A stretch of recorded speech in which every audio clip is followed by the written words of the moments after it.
What happens when you push an INFJ too far? Not the polite, patient version you see at first glance, but the side they keep hidden, deep under that calm exterior. They're the world's rarest personality type, but also the most underestimated. People mistake their kindness for weakness, their patience for passivity. But what they don't realize is that an INFJ's mind is like a still lake, quiet on the surface, yet hiding powerful undercurrents. Cross that invisible line, and something changes. The same mind that could once read you like an open book now closes its pages forever. The empathy that once embraced you can turn ice cold, without warning. And the INFJ will walk away without looking back. You think you know them? Wait until you see what happens when they've had enough. If you've ever wondered what really happens when you push an INFJ past their breaking point, stick around, because what you're about to hear might surprise you. And hey, if you enjoy deep dives into psychology and personality, hit that like button, subscribe, and share this with someone who might need the warning. Trust me, they'll thank you later. From the outside, the INFJ seems gentle, approachable, almost disarmingly so. They listen without interrupting, remember the little details you forget you mentioned, and have a way of making you feel seen. People mistake this softness for fragility. But the truth? That calm exterior is only the cover of a book whose pages are far deeper than most will ever read. An INFJ's mind is a web of quiet observation. They're constantly processing your tone, your body language, the subtle shifts in your mood. They store this information, not to use it against you, but to understand you fully. Yet, it's this depth that also gives them a unique kind of strength. When you're dealing with an INFJ, you're not dealing with someone who's naive. You're dealing with someone who's been silently mapping every move, weighing every word. They don't shout about their boundaries, but they have them. And once crossed, those invisible lines can turn into walls you'll never climb again. It's the hidden side, the quiet resolve, that makes them both extraordinary and dangerous to underestimate. If patience were a currency, the INFJ would be rich beyond measure. They'll give you the benefit of the doubt more times than you deserve. They'll forgive small slights, overlook careless words, and tell themselves you didn't mean it. This isn't weakness, it's intentional grace. INFJs know people are messy, and they allow room for mistakes. But here's the thing about their patience, it's not infinite. Every offense, every broken promise, every moment you take advantage of their kindness adds another stone to an invisible pile. You might not notice it growing, but they do. And when that pile reaches its limit, the weight becomes too heavy to ignore. What makes this threshold so dangerous is that you often don't see it coming. INFJs won't warn you with shouting matches or dramatic ultimatums. They'll keep giving, until they suddenly don't. When they reach that breaking point, their withdrawal is swift and quiet. No fireworks. No scenes. Just the unsettling realization that the person who once gave you endless patience has gone completely still, because they're done. Being around an INFJ can feel strangely comforting, or unnervingly exposed. That's because they have an uncanny ability to see past the mask you show the world. You might smile, but they'll hear the hesitation in your voice. You might say you're fine, but they'll notice your shoulders tightening ever so slightly. This isn't guesswork, it's a lifetime of pattern recognition. INFJs absorb emotional cues the way a sponge soaks up water. They catch inconsistencies, tone shifts, and contradictions without consciously trying. Over time, they begin to predict your reactions before you make them. What's unsettling for those who underestimate them is this: they don't always let on what they've noticed. They might quietly store the knowledge, stacking pieces of the puzzle until the full picture emerges. And when it does, their perception can be startlingly accurate. Lies, manipulation, hidden motives, most people can't conceal these for long around an INFJ. And once they've seen the truth, there's no UN seeing it. That insight becomes the compass for their next move, which might not be the one you expect. The moment an INFJ decides you've crossed the line, it doesn't look like an explosion. It feels like a temperature drop. Conversations that once flowed easily now feel restrained. Their laughter becomes rarer, their questions fewer. You'll notice longer pauses before they reply, as if they're weighing every word. This is the quiet shift, subtle, almost imperceptible at first. It's not designed to punish you. It's a self-protection mechanism. The INFJ is pulling their energy back, no longer investing in a space where they feel disrespected or unsafe. The most unnerving part? They won't announce it. They won't sit you down for a dramatic speech. They'll simply reduce access to their inner world, piece by piece. The warmth you once took for granted begins to fade, replaced by a calm, almost formal politeness. And by the time you realize how far they've withdrawn, the decision has likely been made. The INFJ hasn't just changed their behavior, they've started rewriting their role in your life. And when that script is finished, your part may no longer exist. One of the INFJ's most defining traits is their deep well of empathy. They don't just understand your feelings, they feel them. Your joy can lift them, your pain can weigh them down. It's part of why people are so drawn to them. But when that empathy shuts down, the change is chilling.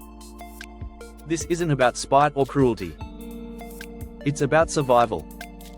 Constantly giving emotional energy to someone who hurts or manipulates them is like pouring water into a cracked glass. It's exhausting and unsustainable. So, the INFJ closes the tap. When this happens, the way they engage with you shifts. They'll stop leaning into your emotions, stop anticipating your needs, stop softening their words to protect you. You may still get civility, but the compassion, the soul-deep connection, is gone. And here's the part most people miss. Once an INFJ detaches emotionally, it's rarely temporary. Regaining the trust and openness is like rebuilding a cathedral from ashes. It can be done, but only if the damage wasn't total. By the time you feel the cold, the door has likely been locked for a while. When an INFJ finally decides to remove someone from their life, it's rarely messy. There's no screaming match, no drawn-out drama. Instead, it's clean, precise, surgical. One day you're part of their world, the next, you're simply not. This is the part that shocks people the most. How can someone so warm, so patient, just disappear without a trace of hesitation? The truth is, by the time an INFJ reaches this point, they've already said their goodbyes internally. They've weighed the memories, the pain, the possibilities, and decided the healthiest choice is to walk away. And when they cut ties, it's not a bluff. They don't block you out of spite. They block you because there's nothing left to say. You won't get one more chance to explain, one more shot to fix it.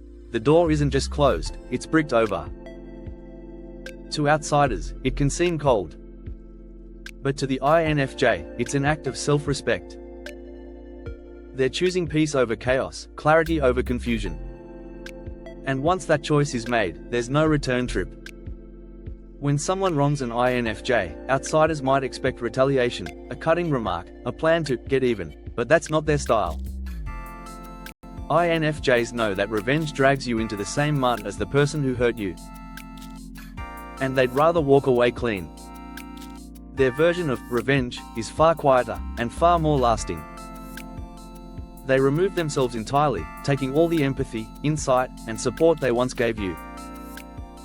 They stop showing up. They stop answering. They stop caring.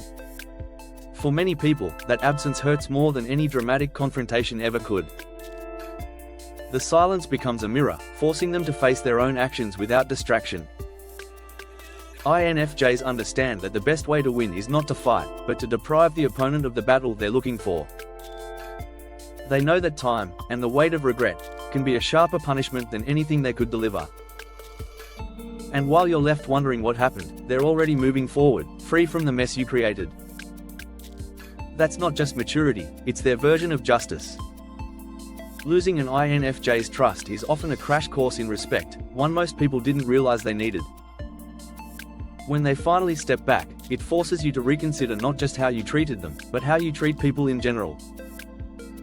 INFJs don't demand constant praise or grand gestures. What they need is simple honesty, kindness, and mutual respect. Push past those boundaries, and you'll quickly learn they won't stick around to be mistreated. This isn't about ego, it's about self-preservation. The real lesson comes afterward.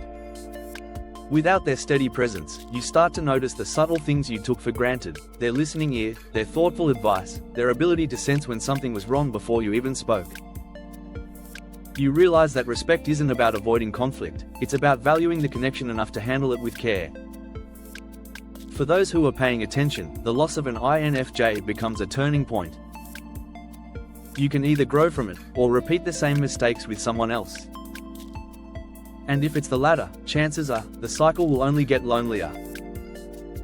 Earning back an INFJ's trust is possible, but make no mistake, it's rare. The first step is accepting that there's no shortcut. Grand apologies, emotional speeches, or quick fixes won't erase the breach. For an INFJ, trust isn't just a word, it's a fragile ecosystem. Once damaged, it takes time, patience, and consistent action to restore.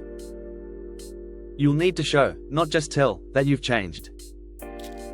That means owning your mistakes without excuses, respecting their boundaries without testing them, and being transparent even when it's uncomfortable. And here's the hard part: you might never return to the same closeness you once had. Sometimes, the best outcome is a cordial distance, a cautious new normal where the INFJ can feel safe without reopening old wounds. The path to redemption is less about convincing them to forgive you, and more about becoming the kind of person who deserves it. Because for an INFJ, trust isn't granted twice in the same way. If they let you back in, it will be on new terms, and only if they truly believe you won't make the same cut twice.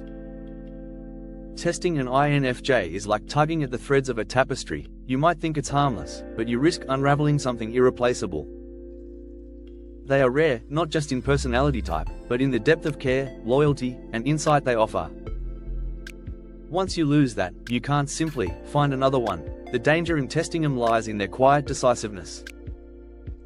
They don't make rash choices. If they remove you from their life, it's after long reflection, and that means their decision is final. You won't get a dramatic warning. You won't see the moment they decide. You'll just wake up one day and realize the bridge is gone.